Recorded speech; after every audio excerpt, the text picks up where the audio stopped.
Innal hamdalillah nahmaduhu wa nasta'inuhu wa nastaghfiruhu wa natubu ilaih wa na'udzu billahi min syururi anfusina wa min sayyiati a'malina may yahdihillahu fala mudilla lahu wa may yudlilhu fala hadiya lahu wa asyhadu an la ilaha illallah wahdahu la syarika lahu wa asyhadu anna Muhammadan abduhu wa rasuluhu la nabiyya ba'dah.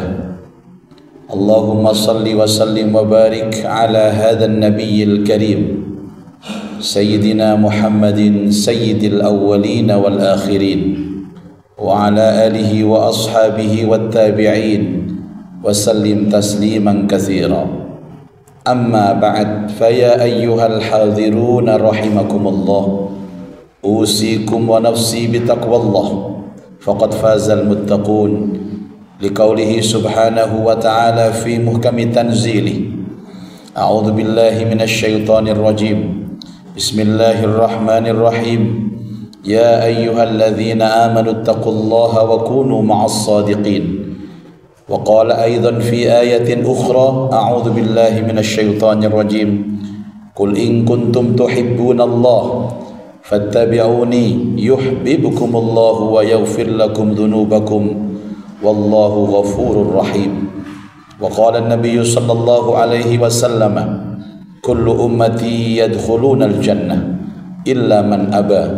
قالوا ومن يأبى يا رسول الله؟ قال man ata'ani dakhala al-jannah wa man asani faqad aba. Shadaqallah wa shadaqa Rasulullah. Amma ba'd. Ma'asyiral muslimin al-hadirin sidang salat Jumat Masjid Al-Firdaus rahimana wa rahimakumullah. Marilah kesempatan yang amat singkat ini benar-benar kita manfaatkan untuk saling berwasiat di antara kita agar meningkatkan iman takwa kepada Allah. Salah satu bentuk aplikasi keimanan adalah memupuk hati agar terus bisa mahabbah kepada Allah subhanahu wa ta'ala. Dan bentuk mahabbah itu adalah dengan taat kepada Rasulullah. Ayat yang dibaca tadi adalah surah Ali Imran ayat 31. Allah Ta'ala berfirman, Qul in kuntum tuhibbunallah, katakan Muhammad, jika kalian mengaku cinta kepada Allah, fattabi'uni, maka ikuti aku. Yuhibbukumullah, niscaya Allah akan mencintai kalian. Wa yaghfir lakum dzunubakum, dan Allah mengampuni dosa-dosa kalian. Hadirin, ayat ini adalah pengikat kita. Siapapun di antara kita yang mengaku mahabbah dan cinta kepada Allah, syaratnya satu, ikuti Rasulullah. Fattabi'uni, maka Allah akan memberikan anugerah dua kepada kita. Pertama, Allah akan mencintai kita dan Allah akan menghapuskan dosa-dosa kita. Tanya, apa pemberian Allah yang tertinggi nilainya dalam kehidupan kita? Dua, dicintai Allah, dosanya diampuni Allah. Tidak ada orang paling bahagia orang yang telah mendapatkan dua anugerah ini. Dan dua anugerah ini pasti, orang ini pasti masuk surga. Dicintai Allah, diampuni dosa-dosanya oleh Allah. Nah, ada pertanyaan muncul hadirin. Apakah sanggup kita mengikuti Rasulullah? Apakah sanggup kita taat kepada Rasulullah? Jawabannya sanggup, tapi tidak mungkin 100%. Taat kepada Rasulullah ini sejajar dengan taat kepada Allah. Makanya ayat yang berbicara tentang ketaatan kepada Allah dan ketaatan kepada Rasulullah tidak pernah dipisah. Qul atiullaha wa atiur rasul. Nah, akan tetapi hadirin, kita perlu mengkaji lebih dalam lagi bahwa yang menyebutkan kalau kita tidak mungkin bisa mencontoh Rasulullah 100% itu ya Rasul sendiri. Dalam sebuah hadis yang sahih, Nabi SAW menyampaikan, "Fa'idha amartukum bisyai'in fa'tu minhu mastata'tum." Apabila aku perintahkan kepada kalian, maka lakukan semampu kalian. Kita garis bawahi yang terakhir, semampu kalian, mastata'tum. Ini seolah-olah Rasulullah menjelaskan kepada kita bahwa di antara kita untuk mencontoh Rasulullah itu punya kemampuan yang berbeda. Apa sebabnya hadirin? Ada 3. Yang pertama, karena Rasulullah Shallallahu Alaihi Wasallam itu hidup di masa yang jauh dengan kita, 1400 tahun. Karuan jenengan ketok kula, saya pidato begini bisa ditiru, Pak. Gaya saya ngomong, gaya saya dalil. Nanti setelah itu kita makan bersama, Anda bisa mencontoh cara makan saya, cara minum saya, cara duduk saya. Atau mungkin para santri yang sering melihat saya tidur tahu cara tidur saya, karena melihat saya, memandang wajah saya, mendengar suara saya. Dan bagaimana dengan Rasulullah? Ketemu boten, mendengar suara enggak, memandang enggak, satu majelis enggak. Kita tahunya Rasulullah Sallallahu Alaihi Wasallam itu dari cerita-cerita guru-guru kita. Ya mungkin guru ini juga tahu langsung, atau guru-guru kita ini hanya dari gurunya. Ini penyebab kenapa kita tidak bisa 100% mencontoh Rasulullah. 2, jarak Nabi tinggal dengan kita jauh. Mekah sama Wiyung itu jauh, Pak. Naik pesawat kira-kira 10 jam, naik kapal 2 bulan, becak 3 tahun. Hadirin, jarak ini juga menentukan bagaimana sulitnya kita mencontoh Rasulullah. Yang ketiga, tradisi dan kebiasaan Nabi di sana amat sangat berbeda dengan kebiasaan Nabi di sini. Karena itu sebelum kita mengatakan saya akan menghidupkan sunnah, saya mencontoh Rasulullah, ngaji dulu, Pak. Harus punya guru, harus punya guru. Karena kalau tidak, kita akan terjerumus dalam sebuah statement, aku yang paling sunnah, kamu tidak. Akhir-akhir ini kan banyak orang yang menyalah-nyalahkan orang lain, mengatasnamakan Rasulullah. Rasulullah kayak begini, kamu tidak. Hadirin, yang mengatakan bahwa tidak mungkin kita bisa mencontoh 100% itu Rasul sendiri. Makanya istilahnya sunnah. Sunnah itu apapun yang disandarkan kepada Nabi, min qaulin, ucapan, au fi'lin, perbuatan, au takririn, ketetapan, au himmatin, atau cita-cita Nabi. 4 komponen. Misal Nabi Shallallahu Alaihi Wasallam pernah mengatakan innamal a'malu binniyat. Sesungguhnya amal itu diterima tidaknya tergantung niat. Ini hadis jelas. Maka hendaknya kita menata niat kita kemanapun. Sholat kita tata niat, bekerja kita tata niat, hatta berumah tangga pun kita tata niat kita. Itu dawuhnya Rasul dengan ucapan Nabi. Perbuatan Nabi apa? Sholat. Shallu kama ra'aitumuni usolli. Sholatlah kamu seperti kamu melihat aku sholat. Melihat Nabi sholat, takbirnya, rukuknya, sujudnya, niru Nabi. Bagaimana ketetapan Rasulullah? Nabi nggak pernah ngomong, Nabi nggak pernah memberikan contoh. Tapi ada sahabat yang melakukan sesuatu, Nabi melihat dan Nabi diam. Artinya Nabi setuju dan Nabi menetapkan. Contoh apa? Salat sunnah, wudhu 2 rakaat. Nabi tidak pernah melakukan. Nabi tidak pernah menyuruh. Tapi ketika melihat sahabat Bilal ibnu Rabah radhiyallahu an, Nabi melihat dan membiarkannya. Tidak semua yang tidak dilakukan Nabi itu nggak boleh, Pak. Sahabat Bilal didiamkan sama Rasulullah. Itu juga hadis. Bahkan ada himmatun. Himmah itu adalah cita-cita Rasulullah. Nabi belum pernah melakukannya, tapi Nabi pernah bercita-cita. Seperti puasa 9 Muharram atau Taswa'ah. Itu Rasulullah belum pernah puasa itu, tapi Rasul mengatakan seandainya usiaku sampai di tahun depan, aku akan puasa di tanggal 9 Muharram. Selebihnya bukan sunnah. Hadirin, ada fitrah Nabi. Fitrah itu 2. 1, fisik Nabi. Maaf, saya cerita sedikit. Nabi itu lahir dengan gen Arab. Orang Arab itu irungnya bangir-bangir, alisnya ketel-ketel, dan jenggotnya pun ketel-ketel. Ini fisik Nabi loh ya, bukan perilaku Nabi, bukan ucapan Nabi. Artinya apa, Pak? Kita tidak wajib mencontoh itu. Lane awak dewe lahir dari gen Jawa, gen Indonesia, model irung koyok kolong itu nih, ya gak usah bangir-bangir, ini diterima. Tidak usah pakai operasi. Karena Nabi hidungnya mancung saya operasi hidung. Tidak usah, ini fitrah, bukan sunnah. Termasuk urusan jenggot. Agar kita objektif hadirin. Hadisnya sahih jenggot itu. Tapi kan itu gen. Anda kalau punya gen jenggot, rawat. Sunnah. Tapi enggak, ya gak apa-apa. Di belahan bumi ini banyak yang tidak punya jenggot kayak Rasul. Orang-orang Melayu, Indonesia, Jawa Timur, wabil khusus Surabaya, Wiyung, wakil nggak duwe jenggot. Kau usah dipaksa. Itu kan fitrah Nabi. Saya masih lumayan hadirin, ini 27 jumlahnya ini. Ono sing terik mek telu tok ini. Di mana emang sunnah Rasul. Dilus-lus lagi merotol loro kali siji. Bukan itu, jangan dibesar-besarkan urusan fisik Nabi, nggak ketemu Pak. Ada lagi apa lagi? Yang fitrah, bahasa Nabi, lughat, dialek. Nabi itu kan orang Arab Pak, dialog sehari-harinya Arabia. Saya tanya, Anda apa? Jawa, Madura, Indonesia. Loh, katanya umat Rasul, kok nggak pelok Nabi? Kalau Anda mengatakan bahasa itu sunnah, semua bid'ah. Bukti ini omong-omong nang warkop ya, bahasa Jawa. Ini bahasa ini bukan sunnah Pak, ini fitrah. Dan Allah menciptakan bahasa itu atas kebesarannya. Buka Ar-Rum ayat 22. Wa min ayatihi khalqus samawati wal ard wa ikhtilafu alsinatikum wa alwanikum. Di antara tanda-tanda kebesaran Allah, penciptaan langit dan bumi, dan diciptakan dialogmu, dan diciptakan warna kulitmu yang berbeda. Justru kalau kita orang Jawa ngomong Jawa itu sunnah. Kita orang Madura dialog dengan Madura itu sunnah. Tidak semuanya sama bahasa Arab. Saya harus bahasa Arab. Akhirnya bahasa Arab separuh-separuh. Ini nggak suka Nabi itu. Bahasa Arab kok separuh. Antum dari mana?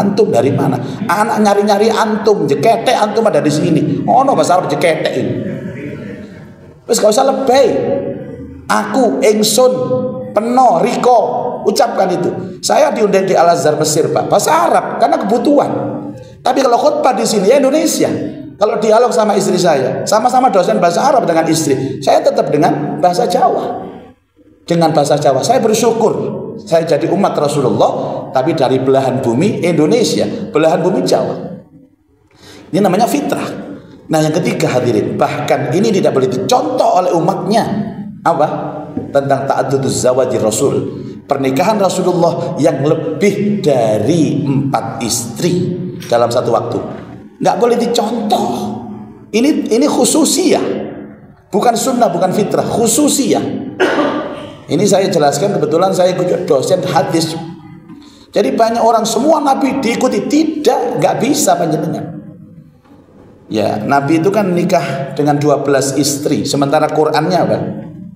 Dibatasi berapa? 4. An-Nisa ayat 3. Fankihu ma tabalakum minan nisa. Apa? Mathna wa thulatha wa ruba. Coba kita adil ya, coba kita lihat. Fankihu, hei laki-laki, menikahlah kalian semua. Ma tabalakum, dengan perempuan yang cocok dengan kalian. Berapa jumlahnya? Mathna, 2. Wa thulatha atau 3. Wa ruba atau 4. Enggak ada 1 di sini, Pak. Satunya di belakang. Fa in khiftum alla ta'dilu. Kalau kamu takut, fawahidah, 1 saja. Jadi maaf Pak, kalau 1 ya ini penakut semua. Termasuk yang pidato ini. Hadirin, ini bukan provokator, bukan. Saya menjelaskan ayat. Perintah menikah itu 2 atau 3 atau 4. Jika takut gak adil, 1. Nah, Rasulullah tidak seperti itu. 12 istri. Nah, karenanya hadirin sekalian, di dalam rangka kita itu mengikuti Rasulullah harus ada ilmu, harus ada mursyid, harus ada pembimbing.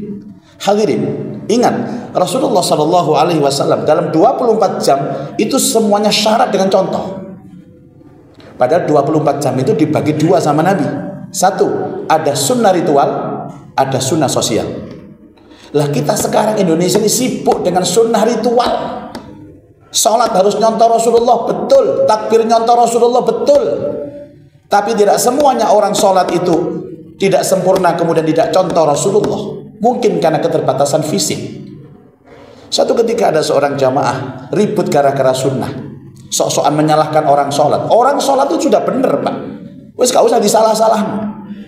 Ada orang mengatakan ini Jumatan bagaimana pakaiannya nggak ada yang putih. Subhanallah, pakaian putih itu kalau kita normal, kita mungkin Pak. Lah ini kan semua di tengah-tengah pekerjaan. Wong gelem nang masjid Jumatan itu bagus itu Pak. Nabi senang itu. Jangan disalah-salahkan ini bagaimana Jumatan pakai batik, pakai kaos. Ya nggak boleh, itu telanjang itu Pak. Hadirin, banyak orang yang menyalahkan mengatasnamakan Rasul Shallallahu Alaihi Wasallam. Ngaji dong.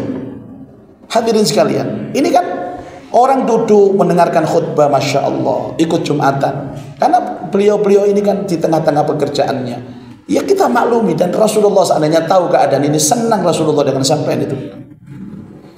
Di tengah-tengah pekerjaan menyempatkan ke masjid. Jangan kemudian membesar-besarkan urusan-urusan kecil.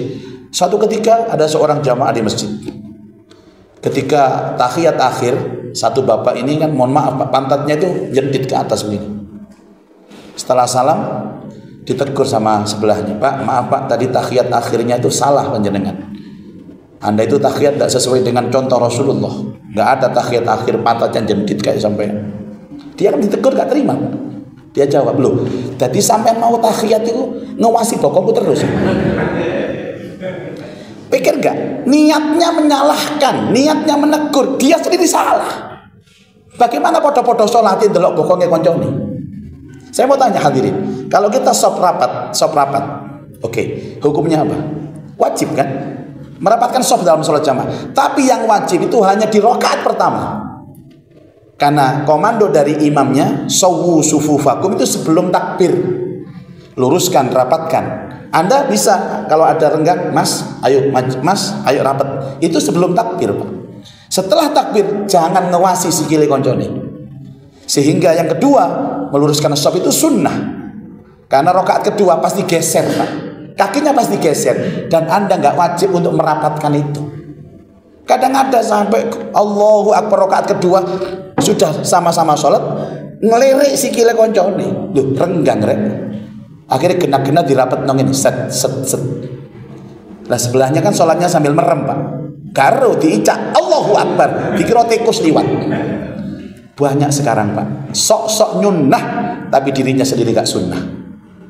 Ini rahmatan lil alamin. Kita berada di tanah Indonesia, di tanah Jawa. Harus ada perangkat instrumen untuk memahami sunnah Nabi Shallallahu Alaihi Wasallam secara objektif, agar tidak saling menyalahkan, dan agar tidak saling mengklaim aku yang paling sunnah, aku yang paling mengikuti Rasulullah Shallallahu Alaihi Wasallam. Anda bertanya songkok hitam, nggak ada Nabi pernah songkok hitam ini. Terus kemudian saya pakai songkok hitam, nggak umatnya Rasulullah? Ya nggak begitu. Hadirin, ada satu sunnah yang diajarkan Rasulullah Shallallahu Alaihi Wasallam yang semua umat bisa melakukan. Apa? Sunnah sosial, menghormati tetangga, menghormati orang tua, mengasuh anak yatim, mengasuh janda-janda yang tua. Itu sunnah sosial. Lah kita kalah di situ. Kejujuran dalam bekerja, amanah dalam bekerja, integritas dalam bekerja, disiplin menghargai waktu, itu juga sunnah sosial. Mestinya itu yang kita dengung-dengungkan. Kemarin ada teman dari Australia, dia mengatakan, Ustadz, dompet saya ketinggalan di airport. Setelah 3 hari dompet saya itu kembali dan tidak ada satupun yang hilang. Orang Australia itu jujur-jujur ya Ustaz. Anda mengatakan orang Australia jujur-jujur. Jujur itu Rasulullah Siddiq namanya. Kenapa kan? Karena Rasulullah mencontohkan tentang kejujuran, tapi umat yang mencontohkan umat di belahan Australia. Coba kalau ada di Indonesia, di airport Juanda, ojo airport nang pasar Wiyung ae, dompet ketinggalan. Ojo ngene tolong dino, sak menit lho. Bablas. Sak isi sak dompet-dompet. Kita kalah, Pak. Karena kita selalu mengatakan sunnah itu harus ritual, sholat, puasa, betul. Tapi ingat, hubungan sosial, menghormati orang lain, menyayangi orang lain, itu juga sunnah Nabi Shallallahu Alaihi Wasallam. Karena beliau diutus untuk menebar kasih sayang di alam semesta ini. Wa ma arsalnaka illa rahmatan lil alamin. Hadirin, mari kita belajar tentang Rasulullah. Banyak buku-buku terbit yang sudah diterjemahkan. Ayo pelajari. Bukan untuk menyalahkan orang, tapi untuk menguatkan cinta kita kepada Allah dan cinta kita kepada Rasulullah.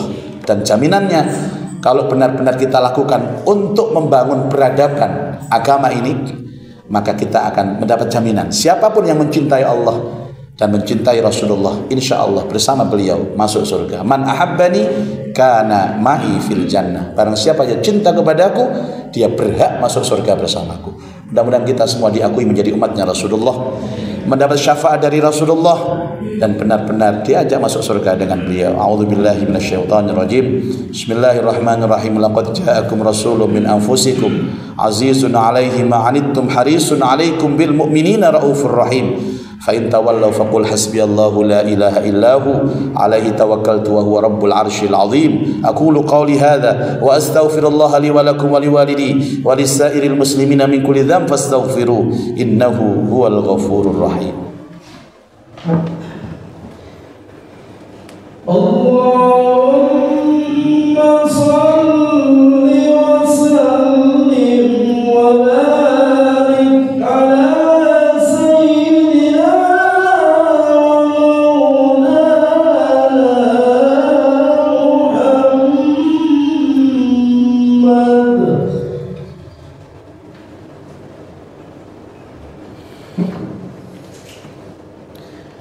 Alhamdulillah thumma alhamdulillah.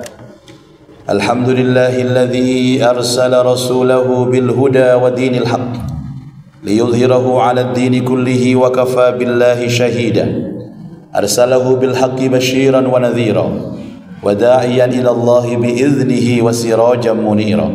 Asyhadu an la ilaha illallah wahdahu la syarika lah wa asyhadu anna Muhammadan 'abduhu wa rasuluhu la nabiyya ba'dahu. Allahumma salli wa sallim wa barik ala sayyidina Muhammad wa ala alihi wa ashabihi ajma'in wa sallim tasliman katsira. Amma ba'du, fa ya ibadallah ittaqullaha haqqa tuqatih wa la tamutunna illa wa antum muslimun wa'lamu anna Allah shalla ala nabiy qadima وقال جل جلاله عظيما إن الله وملائكته يصلون على النبي يا أيها الذين آمنوا صلوا عليه وسلموا تسليما. وارض اللهم عن الأربعة الخلفاء الراشدين سادتنا أبي بكر وعمر وعثمان وعلي وعن بقية الصحابة والقرابة والتابعين ومن تبعهم بإحسان إلى يوم الدين وارحمنا معهم برحمتك يا أرحم الراحمين. اللهم اغفر للمسلمين والمسلمات والمؤمنين والمؤمنات الأحياء منهم والأموات إنك سميع قريب مجيب الدعوات ويا قاضي الحاجات ويا غافر الذنوب والخطيئات يا أرحم الراحمين. اللهم أعز الإسلام والمسلمين. اللهم أعز الإسلام والمسلمين ودمر أعداءك أعداء الدين وأعل كلمتك إلى يوم الدين. اللهم انصر إخواننا المجاهدين في فلسطين. اللهم انصر إخواننا المجاهدين في فلسطين. اللهم انصر إخواننا المجاهدين في فلسطين. اللهم ثبت صفوفهم وأنزل السكينة في قلوبهم. اللهم احفظ المسجد الأقصى من اليهود الحاقدين يا أرحم الراحمين. اللهم أعيد المسجد الأقصى إلى رحاب المسلمين يا أكرم الأكرمين ويا أرحم الراحمين. ربنا تقبل منا إنك أنت السميع العليم وتب علينا إنك أنت التواب الرحيم. ربنا أفرغ علينا صبرا وتوفنا مسلمين. ربنا آتنا في الدنيا حسنة وفي الآخرة حسنة وقنا عذاب النار. وصلى الله على سيدنا محمد خير خلقه وعلى آله وأصحابه أجمعين والحمد لله رب العالمين. عباد الله إن الله يأمر بالعدل والإحسان وإيتاء ذي القربى وينهى عن الفحشاء والمنكر والبغي يعظكم لعلكم تذكرون. اذكروا الله العظيم يذكركم واسألوا من فضله يؤتكم ولذكر الله أكبر. الله أكبر.